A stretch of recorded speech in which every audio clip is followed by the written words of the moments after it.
अस्सलामुअलैकुम जनाब, की हाल नो? ठीक हो? अज तुहानू दसूंगा वेदियो कणका गईयां पाक को। हुण तुहानू दसना है बस साडे मुल्क विच ज़राअत दा शोभा बहुत ज़्यादा है। साडे किसानां नाल की बचत हो रही है, साडे किसानां दा की हाल है। हुण तुहानू दा दसूंगा भाई दा खर्चा कितना है ते विकड़ी कितने दी है। ये सारा हिसाब ना जायज़ मुनासिब करके ना ये खाद जिहड़ी है ना इहदे ते निरी खाद पौंदी है वो 18,000 दी इस ते खाद कणक पै जाती है। जिहड़ी जमीन वाही है ना नॉर्मल जमीन वाही दा 10,000 तक ना वाही लग जाती है। 2500 3,000 तो कुछ इलाका दी 150 का फर्क हो सकता है। वाही तकरीबन 10,000 दी है। 3 सिवा भी इस नुकना कणक गड्ढने वास्ते लाइए तो जिहड़ा स्प्रे हुंदा ना इहदे ते कणक स्प्रे करीदा है गंदे मंदे वाला वो स्प्रे 3,000 का ना तकरीबन 3 का भी होंदा है, 3,300 का भी होंदा है, 2,800 का भी स्प्रे होंदा है। ये कणके ते ना तकरीबन इतना स्प्रे हो जाता है। इस कणके नूं जैसे बड़ोला नहीं जट्टा लवाना उस वेले भी इसकी वढाई 6,000 है बड़ोले कोलों। कणक जिस बड़ोले आक वढनी है ना वो भी 6,000 दी है। जिहड़ा आ बी नहीं दा पाया ये 6,000 तो ना तकरीबन त्रोड़ा लभदा है। 6,000 का त्रोड़ा ते जिहड़ा इन पानी लाई देन ना 5 या 6 बतरे वाला या दूजा ओहदा भी तकरीबन इसदा पानी दा 13,000 12,000 13,000 इस नूं पानी कणके लग जाता है। ते जिहड़ा इहदा पट्ठा हुंदा ना साडे इलाके विच किले दा पट्ठा पूरे साल दा पट्ठा हुंदा या 50,000 या 70,000 कोई किसी इलाके 100 दा 20,000 दा फर्क हुंदा है। लेकिन मैक्सीमम 50,000 थोड़े तो थोड़ा लाइए ना 50,000 किले दा पट्ठा हुंदा है। हुण 50,000 चो 6 महीने का पट्टा करिए तो 25,000 बनता है।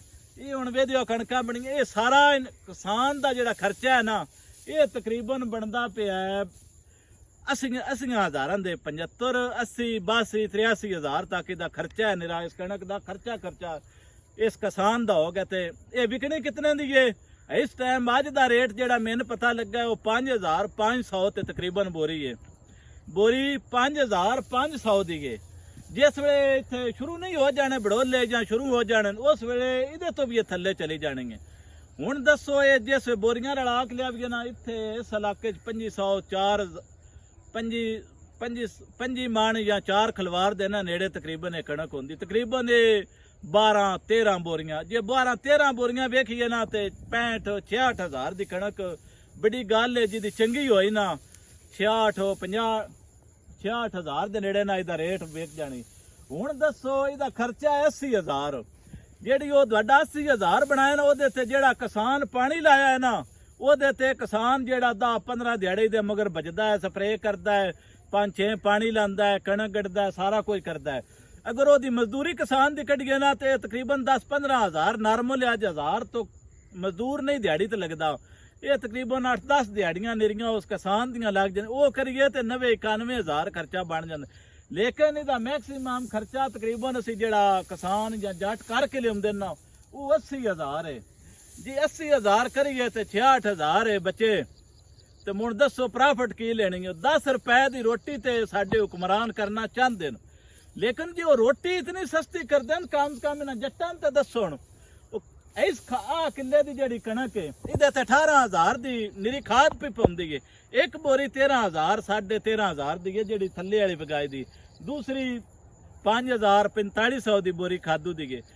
जी इतना उन्हें कम से कम महंगाई खत्म करनी है ना तो कम से कम इस खादा बिजली पानी तो थोड़ा इतना फ्री करन कि किसान कर लवे। इसकी बचत है ये गन्ना भी चढ़ी है 66,000 की इस बारी 65,000 की 70,000 की।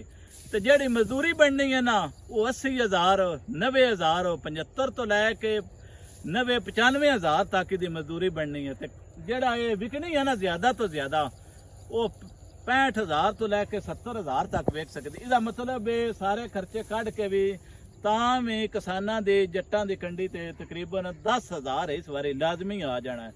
ये 10-15,000 कणक जी है ना इस बारी जोड़ा रेट है वो इंसान किसानों के खर्चे तो थले रेट थोले लेकिन खर्चा इस तो 15-20,000 उत्ते। बाकी कोई बचत वाला याद हो ना भाई उत्ते 10,000 किसान बचा सकता है 20 ना ये बचने वाली गल कोई नहीं। हर किसान की कंडी उत्ते होने ਇਹ ਪੈਸੇ ਆਉਣੇ ਨੇ ਉਹਨਾਂ ਨੂੰ ਵੀ ਪਤਾ ਹੈ ਇਹਨਾਂ ਦੀ ਵਾਹ ਕੋਈ ਨਹੀਂ ਨਾ ਹੋਰ ਗੱਡ ਕੋਈ ਨਹੀਂ ਸਕਦੇ ਫਸਲ ਪਕਾਵੀ ਨਹੀਂ ਗੱਡਣੀ ਲੇਕਿਨ ਇਹ 65,000 70,000 ਦੀ ਕਣਕ ਤੁਰ ਜਾਸੀ ਕਿਸੇ ਦੀ ਛਾਲ ਮਾਰੀ ਤੇ ਖਰਚਾ ਕਰਕੇ ਲਿਆਵੀਏ 75,000 80,000 90,000 ਤੱਕ ਇਹਦਾ ਖਰਚਾ ਲਾਜ਼ਮੀ ਟੁਰ ਜਾਣਾ ਹਰ ਆਪਣਾ ਹਿਸਾਬ ਲਾ ਲਵਿਆ ਤੇ ਮੁਣ ਵੇਖਿਆ ਹੈ ਤੁਹਾਡਿਆਂ ਕਿਸਾਨਾਂ ਨਾਲ ਤੁਹਾਡੀ ਜ਼ਰਾਤ ਨਾਲ ਇਹਨਾਂ ਹੁਕਮਰਾਨਾਂ ਕੀਤਾ ਕਿ ਇਹ ਕਿਸਾਨਾਂ ਨਾਲ ਕਿਤਨੀ ਜ਼ਿਆਦਤੀ ਹੈ कितनी ज्यादा हो रही है एंड मैं पे दसदा 65-70,000 दी लेकिन इत्थे तक बड़ी घाट कणकां 50% जड़ियां जानियां नहीं इत्थे इतनी बचत देनी नहीं तो उस वेले दिल चाहे तुहाडे लैण भी कोई ना